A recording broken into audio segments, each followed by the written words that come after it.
जय हिंद प्यारे साथियों, स्वागत है आप सभी का उत्कर्ष एकेडमी खिलचीपुर के ऑनलाइन प्लेटफॉर्म में। इस वीडियो में हम लोग एमपी पुलिस कांस्टेबल एग्जाम 2023 के लिए मैथ के वेरी मोस्ट और इम्पोर्टेंट क्वेश्चन डिस्कस करेंगे। प्यारे साथियों, 27 अगस्त सभी शिफ्टों पर आधारित जितने भी अति संभावित प्रश्न जो आगे की शिफ्टों के लिए बन सकते हैं, उसी प्रकार के क्वेश्चन इस क्लास में लिए गए। एक भी क्वेश्चन बिना स्किप किए आपको मेरे साथ लास्ट तक बने रहना है। यकीन मानिएगा, बहुत ही शानदार यहाँ पर आप लोगों को क्वेश्चन लिए गए हैं जो आपको एग्जाम के अंदर देखने को मिलेंगे। इस क्लास का पीडीएफ भी आप हमारे टेलीग्राम से डाउनलोड कर सकते हैं। टेलीग्राम का लिंक आपको इस वीडियो के डिस्क्रिप्शन में मिल जाएगा।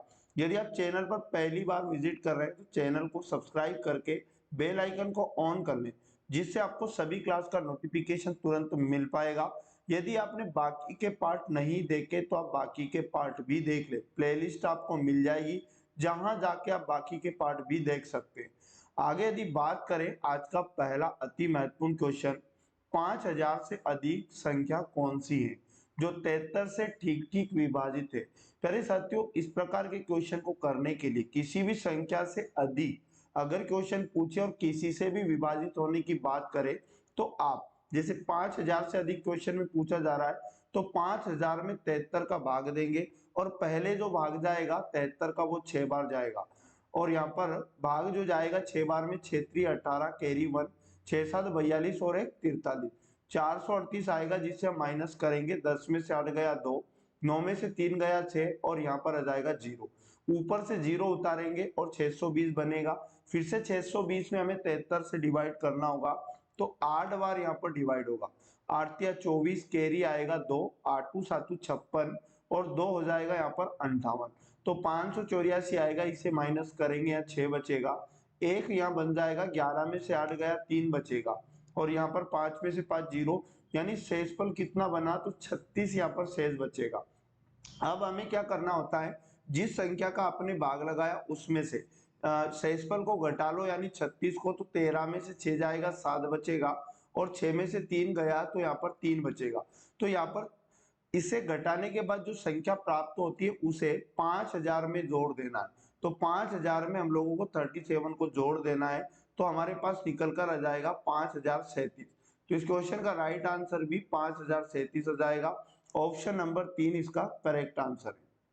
अगले क्वेश्चन की अगर बात करें तो इंपॉर्टेंट क्वेश्चन है, 13 से विभाजित कितनी संख्याएं 100 तथा 300 के बीच हैं। तो इसे आप क्या करोगे, पहले एक सीरीज के रूप में बना लोगे।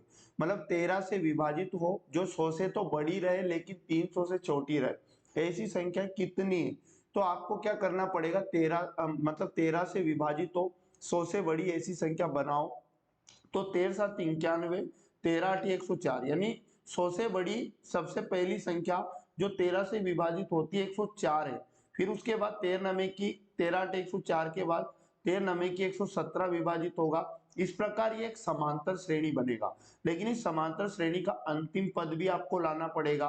तो अब हमें 300 से छोटी ऐसी संख्या बना लेना है जो 13 से कटे। तो 13 का भाग 300 में लगाना, 13 एकम 13, 13 दूनी 26, 2 बार भाग जाएगा और 30 में से 26 जाएगा, 4 बचेगा 0, ऊपर से 0 उतारा और यहाँ पर 13 या 39, यहाँ पर 39 को माइनस करेंगे तो हमारे पास एक शेष बचेगा। इस शेषफल को घटा लेना किसमें से, 300 में से। तो जो संख्या बनेगी हमारे पास 299, ये 13 से पूरी पूरी विभाजित है। तो अंतिम पद इस सीरीज का कितना बन जाएगा, 299। अब हमें क्या करना है, इस सीरीज में पदों की संख्या लाना है। पदों की संख्या, एक समांतर श्रेणी हमारे पास बन चुकी है तो इसमें पदों की संख्या लाने के लिए कंसेप्ट आपको याद होना चाहिए। अंतिम पद इस सीरीज का, जो अंतिम पद है उसमें से घटाओ इस सीरीज का पहला पद और उसके बाद में बटे में आपको लिखना है इस सीरीज का सार्व अंतर और लास्ट में क्या करना है, आपको एक जोड़ देना है। इस सीरीज का अंतिम पद हमें क्वेश्चन में 299 हमने बनाया और माइनस पहला पद घटाएंगे, मतलब 104 को घटाएंगे और बटे में सार्वंतर। इस सीरीज में सब दूर 13 13 का अंतर बन रहा है तो यहाँ पर बटे में 13 और लास्ट में 1 जोड़ना है। 299 में से 104 को माइनस करेंगे, 9 में से 4 जाएगा तो हमारे पास 5 बचेगा, 9 में से 0 गया 9 और यहाँ पर 2 में से 195 बटे में आ जाएगा 13 और लास्ट में 1 ऐड कर देना। 13 एकम 13 होता है और उसके बाद में यहाँ पर 6 बचेगा, 13 पंज 65, तो 15 बार 13 से 195 कटेगा और प्लस एक और जोड़ देंगे तो हमारे पास ऐसी पदों की संख्या टोटल 16 है जो 13 से विभाज्य हैं और 100 और 300 के बीच वो स्थित है। ऑप्शन नंबर 2 इस क्वेश्चन का बिल्कुल राइट आंसर हो जाएगा। अगले क्वेश्चन की अगर बात करें 3 नंबर, प्रथम 50 प्राकृत संख्याओं का योग कितना है। तो इसके लिए भी कंसेप्ट आपको याद रख के जाना है कि प्रथम n प्राकृत और संख्याओं का अगर आपसे योग पूछ ले तो n प्राकृत संख्याओं का अगर डायरेक्ट योग आपसे पूछ ले तो क्या करोगे, n कोष्टक में n+1 और बटे में 2, ये फॉर्मूला आप याद रखें। n का मान क्या होगा, कितनी प्रथम प्राकृत संख्याएं क्वेश्चन बात कर रहा है, तो 50। तो यहाँ पर आपको क्या करना है, n बराबर 50 मान लेना है। तो यहाँ वैल्यू पुट करो तो यहाँ आ जाएगा 50 कोष्टक में n+1 मतलब 50+1 और बटे में 2 आ जाएगा। अब सिंपली क्या करो, 50 गुणा 50 में एक जुड़ेगा तो बनेगा 51 और बटे में 2, 2 का भाग 50 में देंगे 25 आ जाएगा और 25 का गुणा हमें 51 से करना होगा। 25 से कम 25 के 5 कैरी 2, 25 पंज 125 और 2 हो जाएगा 127। तो इस प्रथम 50 प्राकृत संख्याओं का जो योग बनेगा 1275 बनेगा। ऑप्शन नंबर 4 इस क्वेश्चन का राइट आंसर हो जाएगा। क्वेश्चन नंबर 4 और मोस्ट इंपोर्टेंट क्वेश्चन है, ए अपने मासिक वेतन में से 20% बचत करता है। ए का मासिक व्यय क्वेश्चन में दिया है, उसकी बचत की राशि क्या है। तो कहने का तात्पर्य सबसे पहले आपको क्या करना पड़ेगा, उसका वेतन मान लो। दुनिया के हर व्यक्ति का वेतन अपने आप में 100% होता है। इसमें से क्वेश्चन ने बोला कि 100% में से 20% वैल्यू ऐसी है जो वो बचत करता है।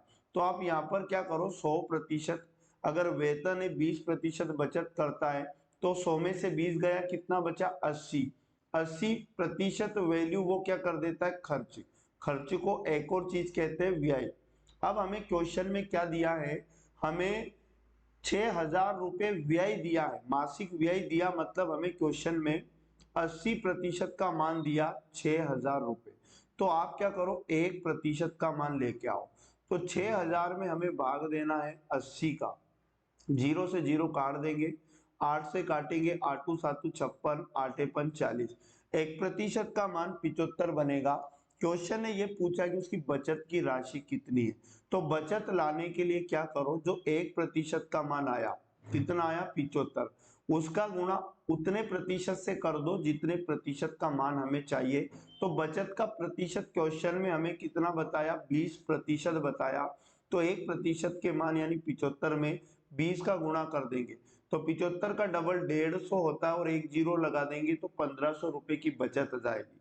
ऑप्शन नंबर 1 इस क्वेश्चन का राइट आंसर हो जाएगा। क्वेश्चन नंबर अगर 5 की बात करें तो 150 मीटर लंबी एक ट्रेन 90 किलोमीटर प्रति सेकंड की गति से जा रही है, उसे रेलवे के एक पुल को पार करने में 26 सेकंड लगते हैं, पुल की लंबाई क्या है।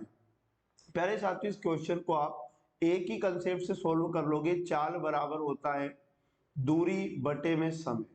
तो आपको चाल क्वेश्चन में दी गई है, कितनी दी गई है, 90 किलोमीटर प्रति घंटा।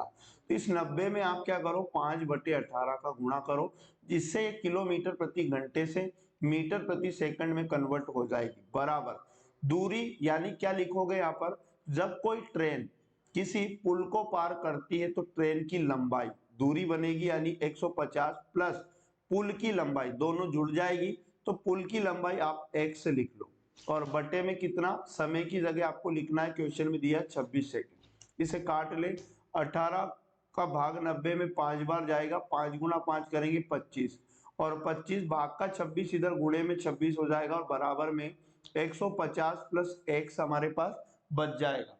अब हमें क्या करना है, यहाँ पर मल्टीप्लाई करना है। किसका मल्टीप्लाई करना है, 25 का गुणा 26 से करेंगे तो हमारे पास बनेगा 650 और ये प्लस का 150 भी इधर आ जाएगा तो माइनस का 150 बराबर में x बचेगा।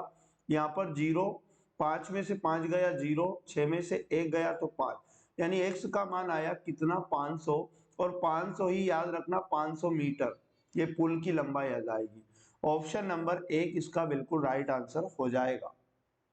अगला क्वेश्चन है, अ ने अपनी घड़ी 190 रुपए में 5% की हानि से बेची, तब घड़ी की लागत मूल्य क्या होगी। लागत का मतलब क्वेश्चन में कहा जा रहा है क्रय मूल्य। क्रय मूल्य दुनिया की हर वस्तु का अपने आप पे 100% मान लो। क्वेश्चन में बोला कि 5% हानि पर बेचा गया, तो 100% में से 5% घटाओ, कितना बचा 95%। ये 95% क्या है उस घड़ी का, याद रखना विक्रय मूल्य है। और क्वेश्चन में 190 रुपए विक्रय मूल्य संख्यात्मक रूप से दिया है, तो याद रखना क्वेश्चन में हमें 95% का मान दिया है, तो हम क्या करेंगे 1% का मान लाएंगे। 190 में हमें 95 का भाग लगाना होगा, जिससे 1% का मान आ जाएगा। अब क्वेश्चन ने कहा लागत बताओ घड़ी की लागत। लागत को हम क्या भी कहते हैं, क्रय मूल्य भी कहते हैं। तो जो 1% का मान आया 190 बटे 95, इसका गुणा आप उतने प्रतिशत से कर लो जितने प्रतिशत का मान आपको चाहिए। लागत चाहिए यानी क्रय मूल्य कितना माना था 100%, तो 100 से मल्टीप्लाई कर लो। तो 19 से काटेंगे, 19 दाम 190, 19 पंच 95, और 5 का भाग देंगे 10 में 2 बार कटेगा, और 2 का मल्टीप्लाई 100 से करना होगा 200, तो उस घड़ी का क्रय मूल्य 200 रुपए बन जाएगा। ऑप्शन नंबर 4 बिल्कुल सही जवाब हो जाएगा। क्वेश्चन नंबर 7 हमारे पास दिया है, यदि एक वृत्त का क्षेत्रफल 9 पाई वर्ग सेंटीमीटर है, उसकी परिधि क्या है। तो देखो अगर आप वृत्त की परिधि निकालोगे तो वृत्त की परिधि का जो फॉर्मूला होता है 2 पाई आर होता है, जिसमें हमें आर का मान लाना पड़ेगा। तो आर का मान कहां से आएगा, इस क्षेत्रफल के माध्यम से आएगा। तो वृत्त के क्षेत्रफल का फॉर्मूला भी लगा लो, और वृत्त के क्षेत्रफल का फॉर्मूला होता है पाई आर स्क्वायर, और हमें क्षेत्रफल की जगह लिखना होगा 9 पाई, और उसके बाद में बराबर में पाई आर स्क्वायर, ऐसा ही लिखेंगे पाई आर स्क्वायर। ये पाई से पाई कट हो जाएगा, तो हमें आर स्क्वायर का मान मिल जाएगा 9। तो आर का मान लाने के लिए ये स्क्वायर हटेगा आर का, तो इधर रूट लग जाएगा 9 पर, और 9 किसका वर्ग होता है 3 का, तो आर का वैल्यू कितना आ जाएगा 3 आ जाएगा। तो हमारे पास क्वेश्चन में आर का वैल्यू कितना मिल चुका है 3। हमें उसकी परिधि लाना है, तो आर का वैल्यू या परिधि वाले फॉर्मूले में पुट करो। तो 2 गुणा पाई की जगह पाई लिखेंगे, गुणा क्योंकि हमें जो ऑप्शन दिया है पाई के रूप में दिया है, और आर की जगह हमें 3 लिखना होगा, और 3 का मल्टीप्लाई 2 से होगा तो 6 पाई, इसकी परिधि आ जाएगी। ऑप्शन नंबर 6 पाई ऑप्शन नंबर बी में हमें दिया गया है, तो ऑप्शन नंबर 20 का करेक्ट आंसर हो जाएगा। अगले क्वेश्चन की अगर बात की जाए, 4% वार्षिक ब्याज की दर से 500 रुपये का 2 वर्ष का चक्रवृद्धि ब्याज क्या होगा। तो मूलधन क्वेश्चन में दिया प्रिंसिपल 500, और क्वेश्चन में हमें टाइम भी बताया समय 2 वर्ष, और उसके बाद में हमसे क्वेश्चन में पूछा है सीआई चक्रवृद्धि ब्याज, और हमें यहाँ पर रेट दर भी दिया है 4%। डायरेक्ट आप सीआई लेके आ सकते, आपको क्या करना है सबसे पहले वर्ष का ब्याज निकालना है। चक्रवृद्धि ब्याज क्या होता है, पहले वर्ष तो मूलधन पे लगता है यानी 500 पे लगेगा, और कितना प्रतिशत लगेगा 4%। तो 500 का 4% निकालेंगे, 2 जीरो से 2 जीरो कटेगा, और 5 चुको हो जाएगा 20। तो पहले साल में जो ब्याज लगेगा चक्रवृद्धि ब्याज 20 रुपए रहेगा। अब दूसरे साल का डायरेक्ट निकालना सीखो। दूसरे वर्ष क्या होगा 20 रुपए तो लगेगा ही, प्लस करो 20 का फिर से कितना परसेंट लगेगा 4%, क्योंकि चक्रवृद्धि ब्याज ब्याज पर भी ब्याज लगता है, और ये 0 से 0 कट जाएगा। 4 का गुणा 2 से करना तो 8 बनेगा, बटे में 1 जीरो है तो दशमलव लगा लेना। तो दूसरे साल जो ब्याज लगेगा 20 प्लस 0.8, इनको जोड़ना तो हमारे पास बनेगा 20.8। अब क्या करना, दूसरे साल का सीआई भी आ गया, तो दोनों साल का क्वेश्चन में पूछा कुल सीआई चक्रवृद्धि ब्याज बताओ, तो इन्हें जोड़ लो।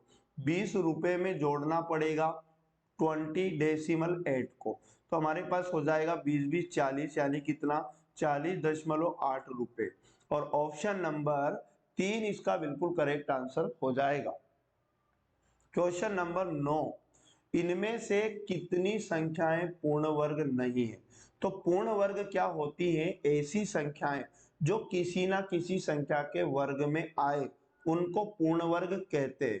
तो इनमें से कितनी संख्याएं पूर्ण वर्ग नहीं है, तो हम बात करें 225 की, तो 225 आपको याद रखना है 15 का स्क्वायर होता है, तो ये तो पूर्ण वर्ग है। और 196 की अगर बात करें तो ये 14 का स्क्वायर होता है।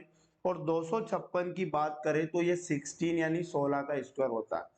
अब 243 किसी भी संख्या के वर्ग में नहीं आता है, 179 भी नहीं आता है और 326 भी नहीं आता है। इस प्रकार टोटल कितनी संख्याएं पूर्ण वर्ग नहीं है, तो 3। ऑप्शन नंबर 4 करेक्ट आंसर लगा के आना है। अगले क्वेश्चन की अगर बात की जाए 10वां और इंपॉर्टेंट क्वेश्चन, दो संख्याओं का औसत दिया 62, यदि छोटी संख्या में दो जोड़ दिया जाए तो संख्याओं के बीच का अनुपात कितना होता है, 1:2। तो छोटी संख्या क्या होगी, सबसे पहले आप क्या करो, औसत दिया तो योग निकालो। और औसत के केस में योग कैसे आता है, औसत का गुणा आंकड़ों की संख्या से करो, तो दो आंकड़े हैं यहाँ पर, तो 2 का गुणा 62 से करेंगे, 2 दूनी 4 और 2 चंग 12 यानी 124। लेकिन ये दो संख्याओं का योग है और ये जो अनुपात है ये कब का है, दो जोड़ देने के बाद। तो हमें क्या करना है, इस योग में भी दो जोड़ देना है। तो 124 में अगर हम दो जोड़ेंगे तो 126 बनेगा और ये 126 अब ये नई संख्याओं का योग बन जाएगा। तो ये जो 126 है 1:2 के बराबर हो जाएगा। यहां से क्या करना है, 1:2 के रेशियो में आपको 126 को बांट देना है। तो 1 और 2 का भी योग करोगे और ये बराबर हो जाएगा 126 के, यानी कि 3 रेशियो का मान 126 हो जाएगा। तो एक रेशियो का मान लाने के लिए 126 को क्या करना, 3 से डिवाइड करना। तो 3 चुक 12 और 3 दूनी 6 यानी कि एक रेशियो का मान 42 आया।